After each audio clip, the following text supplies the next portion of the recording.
I have been an unapologetic Marvel fan and I love many of their films. My favorite MCU film happens to be Black Panther. Their Phase 4 projects have been interesting. I have not been loving most of their projects of this phase. My personal favorite is Falcon and the Winter Soldier and Spider Man No Way Home. But I wasn't looking forward to Shang Chi that much. I had seen few of the director Destin Daniel Cretton's previous films, such as Short Term 12 and Just Mercy, and I love those movies. But Shang-Chi's trailer did not excite me. And after having seen the film, I can certainly say that I enjoyed myself and I was entertained, but I wish it was more emotionally engaging. Just like many of Marvel's previous films, the first hour of the film was pretty solid. I liked seeing Shang-Chi just hanging out with his friend Katie, played by Aquafina, who plays a very one-note character. Aquafina has done much better performances, such as in the fantastic movie The Farewell.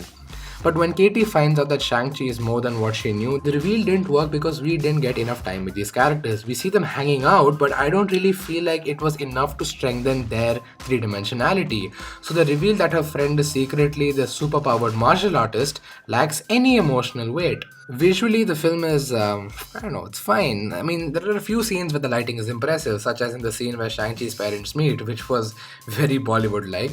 And there's this beautiful yellow glow, which makes the location feel very rich. And some of the night scenes with the neon lights in the background provided for some splendid backlight. But many of the daylight scenes looked pretty bland, which is an expected thing from Marvel. The action, though, was a pleasant surprise.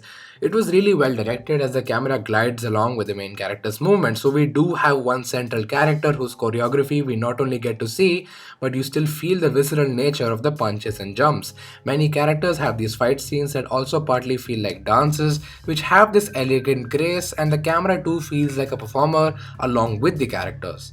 The special effects are very noticeable. It felt pretty overused, which provided a level of artificiality to the locations, and it made just hard for me to believe that the actors were really there. Sometimes there's so much going on in terms of the visual effects that I know it's fake, and it took me out of the experience a couple times. It's not all bad. The mystical creatures look photorealistic, but mainly the backgrounds just felt very unreal to me. Tony Leung gives the best performance in the film by far. He's actually a good villain, and I felt sympathetic for him. Was his motivation completely believable? Not really for me at least, but putting that aside, whatever he wishes to do comes from an emotional reason, which made his internal conflict feel more personal. The grief he goes through is tragic, and his core flaws as a human being is well written. And Tony gives him the suave nature which makes him charismatic, that made him feel like a real person.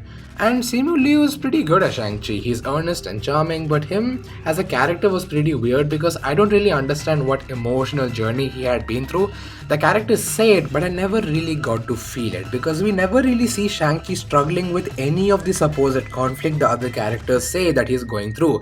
I like that his friend Katie is just a friend and not a forced love interest, and there are attempts of giving her nuance, with her conflict being that of finding passion and pursuing it, but the film really doesn't give it enough time. The film has great ideas for its themes, but it's all half baked. There are a few moments where the directing of a scene shines brighter than the mystical Ten Rings. In a scene where Wenwu, played by Tony Leung, takes his young son Shang-Chi in a restaurant to get revenge, it's masterfully directed. Not only is it an impressive one take, but you see the fight through the perspective of Shang-Chi as a boy. We do see Wenwu beat people up with his 10 rings, but majority of the fight is shown from the reflection of a mirror beside which Shang-Chi is standing and witnessing, and we get to see the impact of all of this on a young kid, as well as the fighting itself without really cutting. Shang-Chi is an entertaining film with a lot of heart, but I wanted more from it. I wanted the film to actually commit to exploring its themes and for it to feel different than what's expected from Marvel. It was more of the same, but still fun. So, yeah, that's my review. Thank you for watching and have a wonderful day.